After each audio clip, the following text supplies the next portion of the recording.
օրեր առաջ Նիկոլ Փաշինյանը Գյումրիում հերթական անգամ անդրադարձավ Գյումրու նախկին համայնքապետ Սամվել Պալասանյանին, Սև Բերդի մասին խոսեց, ասելով, որ դա ապօրինաբար պետությունից է զավթվել եւ այն շրջանակում ակցիայի, որ ինքն է իրականացնում կոպեկ վերադարձել պետությանը, Սև Բերդը եւս պետք է վերադարձվի, եկել է դրա վերջը, վերջին փուլում են։ Դրան հաջորդեց Սամվել Պալասանյանի հայտարարությունը, ըստ որի նա անհատից է ձեռք բերել Սև Բերդը ու ամեն ինչ օրինական է։ Դրան հաջորդեց դատախազության հայտարարությունը, որ կա քրեական գործ։ Իրավական տեսանկյունից խնդրում եմ մեկնաբանել, թե այս պահին ինչի հետ գործ ունենք։ Տեսեք, պարոն Պալասանյանի արձագանքը եղավ այն բանից հետո, երբ որ վարչապետի կողմից ըստ էության մեղադրական հայտարարություններ եղավ եւ ըստ վարչապետի ասացի, կարծում եմ իրան սխալ են զեկուցել, ամբողջական չեն զեկուցել, հեսա կպարզաբանեմ ինչու։ Որովհետեւ այն ելույթը, որը վարչապետը ունեցավ Գյումրիում, կարծես ուղղվածությունը հենց Սամվել Պալասանյանին էր, ընթացը չորետ այսպես խառնվել էր, ինչ որ ապօրինի գույքեր էին ուզում հետ բերեն, այսինքն ինչեր էին այնտեղ հատիկ առ հատիկ, ինչպես ասացիք, չգիտեմ, այսինքն ինչ թեզիսներ էին այսպես առաջ բերում, բայց դրա շուրջը նաև այսպես մեղադրում էին նաև Պալասանյանին ու այնպես ստացվեց խոսքից, որ ստացվում է, որ պարոն Պալասանյանը անօրինական, չգիտեմ, թալանել է, գողացել, ինչ-որ այս կարգի ինչ-որ բան ստացվեց, Սև Բերդի մասին է խոսքը, հա, իսկ ինչի արձագանքեց պարոն Պալասանյանը, որտեղ նման բան չկա, հարցը ինչումն է, տեսեք, 2005 թվականին դա հարայտ հանգամանք է, բազմիցս այսպես լրատվամիջոցներով պատկան մարմինները հայտարարել են, ասել են, 2005 թվականին եղել է կառավարության որոշում, Պաշտպանության նախարարության հաշվեկշռում է եղել Սև Բերդ ամրոցը, բոլորս գիտենք ինչ քանդված, խարխլված, այսպես վիճակում է եղել, եւ վաճառել են ինչ-որ ֆիզիկական անձի, օրինական ամեն ինչ վաճառել են, որին մասնակից է Պաշտպանության նախարարությունը, դրա հիմքում եղել է կառավարության որոշում, կադաստրի կոմիտեում գրանցվել է, նոտարական գործարք է եղել, այդ գործարքից 7 տարի հետո 2012 թվականին պարոն Պալասանյանը նոր գնում է Սև Բերդը։ Հիմա 2012 թվականին գնում է ու մենք տեսել ենք ինչ է դարձել Բերդը։ Այդ նույն հայտարարություն անողները եւ դրա նախորդ քաղաքական իշխանությունները կամ ով գալիս է Գյումրի, առաջինը գնում են ընդ որում անվճար։ Այո, հիմա ասում են ինչ որ հանցագործություն է տեղ ունեցել։ Եթե տրամաբանության նայենք, մեր օրենսդրությունը այսպես ինստիտուտ ունի, կոչվում է բարեխիղճ ձեռքբերող, հա։ Պարոն Պալասանյանը բարեխիղճ ձեռքբերող է։ Գնել է ֆիզիկական անձից անշարժ գույք, անկախ նրանից պատմամշակութային հուշարձանը թե ոչ, օրենքը չի արգելում պատմամշակութային հուշարձանը ձեռք բերելը սեփականատերերի փոփոխությունը։ Հիմա այդ 7 տարի առաջ 2005 թվականին, եթե ենթադրում են սխալ է տեղի ունեցել, միգուցե, բայց պարոն Պալասանյանը ինչ առնչություն ունի դրա հետ, այ որ հայտարարում են քրեական գործեր եւ այլն, եկեք տրամաբանենք, ոնց կարա սուբյեկտ լինի հանցագործության, երբ որ այս մարդը արել է 2012-ին, եթե խոսք է գնում ինչ-որ ենթադրյալ հանցանքների մասին 2005 թվականի, այդ ժամանակ Սամվել Պալասանյանը, որ սուբյեկտ է եղել, ոչ մասնակից է եղել, կարանք դիտենք այդ ֆիզիկական անձին, եթե անգամ, կամ դիտենք Պաշտպանության նախարարության, չգիտեմ, կադաստրի, որը եւս գտնում եմ անհիմն է։ Այսպես, դրա համար պարոն Պալասանյանը նման ձևի արձագանքել է, դրան ավելացնեմ, այդ փաստերը, որ այդքան արձածվում են, քննվել է, քրեական վարույթ է քննվել։ 2021 թվականին կարճվել է ապրիլ ամսին քրեական վարույթը։ Եվ նոր հայտարարում են, ասում են, որ շարունակվում է։ Ես ունեմ փաստաթուղթ, որովհետև օֆիցիալ ստացել եմ, որ 2021 թվականի ապրիլ ամսին հատուկ քննչական ծառայություն այն ժամանակ այդպես է կոչվում։ Հիմա հակակոռուպցիոն կոմիտե կոչվում, իհարկե իր վարչորդը չէ, որ հանցադեպի բացակայությամբ կարճել են այդ գործը։ Իսկ այն ժամանակ գործող քրեական դատավարության օրենսգրքով, դե ներկայիս օրենքն էլ են նույն նման են, էլի կանոնները, երբ որ վերահսկող դատախազը հաստատում է քննիչի կողմից քրեական հետապնդումը դադարեցնելու վարույթը կարճելու գործընթացը, որոշումը ներողություն, այդ որոշումը 6 ամսվա ընթացքում իրավունք ունի գլխավոր դատախազը վերացնելու 6 ամսվա ընթացքում։ Հիմա եթե մենք նայում ենք 2021 թվականի ապրիլը, 6 ամիսը, չգիտեմ, դե սեպտեմբեր է, ընկնում,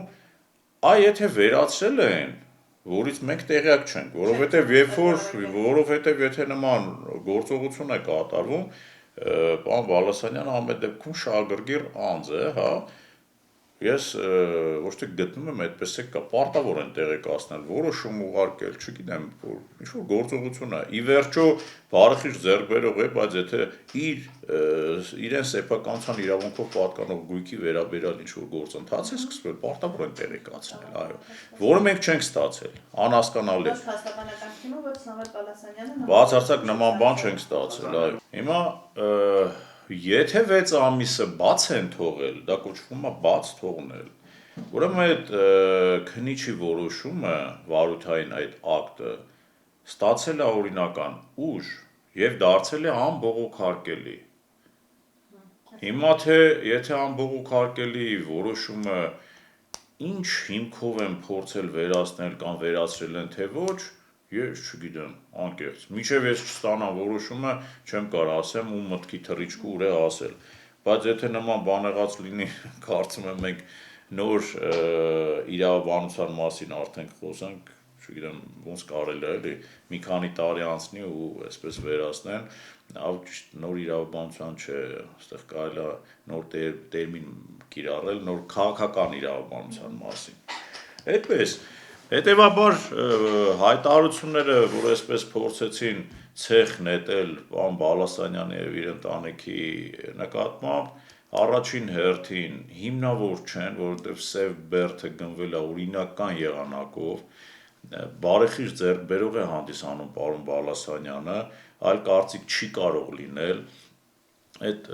անհիմն մերկապարանոց հայտարարությունները են ինչ-որ տարածում քաղաքական ուժերը, որոնք ընդհանրապես իրավունք չունեն վարույթ իրականացնող մարմնի ֆունկցիա իրականացնելու, ես այդպիսի խորին համոզմունք ունեմ, ամեն իր գործով պետք է զբաղվի, իրավունք չունեն նման հայտարարություններ անելու անհիմն, մարդը գնել է օրինական եղանակով, հանդիսանում է սեփականատեր օրինական եղանակով, մնացած հայտարարությունները, ինչ-որ գործողությունները աղերս չունեն պարոն Բալասանյանի ենթադրյալ ինչ-որ հանցանքներ, որտեղ նման բան չկա, իսկ ինչ վերաբերում է արծացվող դիմացի, Սև Բերդի դիմացի հողերի հետ կապված, այսպես անպագորգոր գործը դատարանում է գտնվում, տեսնեմ այդ ինչ փողերի լվացումը, շինց ու մեղադրանք է, ծիծաղ առաջացնող շինց ու մեղադրանք է, այդ տվյալ դեպքում էլ հողերը գնվել են օրինական ճանապարհով, որ ուշադրություն դարձնեք փաստական հանգամանքներին, մի հողակտորը գնվել է ևս պաշտպանության նախարարությունից, թե Սամվել Բալասանյանը ինչ կապ ունի պաշտպանության նախարարության, կարծես այդ մարդը կյանքում չի աշխատել տվյալ համակարգում, բայց բերում կապում են, ասում է կապ, ոնց կարա կապ ունենա, պետությունը մի բան օտարում է, մարդիկ առնում են, հետո ընտանիքի անդամն է գնում, ասում է դա փողերի լվացում է, չեմ ուզում ծանրաբեռնեմ իրավական որակումները ինչ է նշանակում փողերի լվացում, բայց թող դատարանը քննի, տեսնենք ինչի մասին է խոսքը, մեղադրանքը միանգամայն անհիմն է, հասկանա։ Այսինքն գործ ունենք իրավական ֆարսի հետ, այդ ճիշտ կարող ենք ասել, եթե այդ ձևով մեկնաբանենք։ Դե տեսեք, մեկնաբանենք ըստ թվերի 2020 թվականին այս Սև Բերդի աղաղակն է բարձրանում, որ քիչ առաջ խոսում էինք, 21 թվականին կարճվում է, դրանից հետո ԿԳՄՍ նախարարությունը հայցով դիմում է ընդհանուր իրավասության առաջին արձանի քաղաքացիական դատարան, վիճարկում է, այն ասած է 2005 թվականի պետությունից գնաց գործարքը և 12 թվականի պարոն Բալասանյանի կողմից արդեն գնված երկու գործարք է վիճարկում և առաջին արձանում բնականաբար հայցը մերժվում է և ԿԳՄՍ-ն կարծում եմ ստիպված են ներկայացնում, չգիտեմ, հասկանում են, որ ոչ թե անհիմն է, անհիմնի էլ տեղ չկա, էլ չեն էլ բողոքարկում։ Բնականաբար արդեն երկրորդ փաստաթուղթը, որը կոչվում է դատական ակտ, հա, մեկը մենք ունենք քննիչինը, հա, որը ոչ պակաս փաստաթուղթ է օրինականով ստացած եւ դատական ակտը, որը ավելի բարձր էսպես ուժ ունի, նաեւ քաղաքացիայի իրավական տեսանկյունից սև բերդի հետ կապված մենք ունենում ենք մի հատ դատական ակտ, որը անբողոքարկելի է դառնում։ Հիմա տեսեք իրավաբանությունը մեր գործող օրենսդրությունը դա է նախատեսում։ Ստացվում է մենք ունենք անբողոքարկելի ակտեր, հա, բայց մարդիկ կանգնում ասում են, գիտեք, այսպես ոնց կլինի։ Այսպիսով ԿԳՄՍ-ն էլ է փորձել ինչ-որ բան վիճարկել, դա էլ հաջողության չի հասել։ Անգամ այս հողերի հետ կապված, որ այսքան ասում են, հիմա որ գործը դատարանում է, գլխավոր դատախազությունը դիմել է վարչական դատարան, եւս պարտվել են միջև վճռաբեկել, որ ասեմ։ Ես չեմ հասկանում, ինչ են հայտարարում, ինչ գործողություն են անում։ Մա տեսեք, այսպես արագ սրընթաց ինչ-որ հայտարարություններ են անում, գործողություններ, հարուցանը կարծում եմ պարզ է։ Ուրեմն 2020 թվական, 21, 22-ին հարուցվել է հողերի հետ կապված, 23, 24, հիմա 25-ն է։ 5 տարի թե ինչ էին նախաքննում կամ ինչին էին սպասում, ես չգիտեմ։ Եթե գիտեին, որ վայ, բան, տեսեք, ես ինչ են արել։ Ակնհայտ է քաղաքական ելևէջներից, գործընթացներից նպատակավորներ։ Ես իհարկե պրոֆեսիոնալ իրավաբան եմ, չեմ մտնում քաղաքականության մեջ, գնահատականներ չեմ տալի, բայց կարծում եմ ընդհանուր հանրությանը պարզ եւ հասկանալի է, ինչից է այս աղմուկ աղաղակը բարձրացել, ինչ նպատակներ ունի։ Հանրությունը ինքը իր որոշումը կկայացնի, սխալ ու ճիշտը, բայց իրավական հարթակի մեջ Բալասանյան ընտանիքը որևիցե հանցագործություն չի կատարել,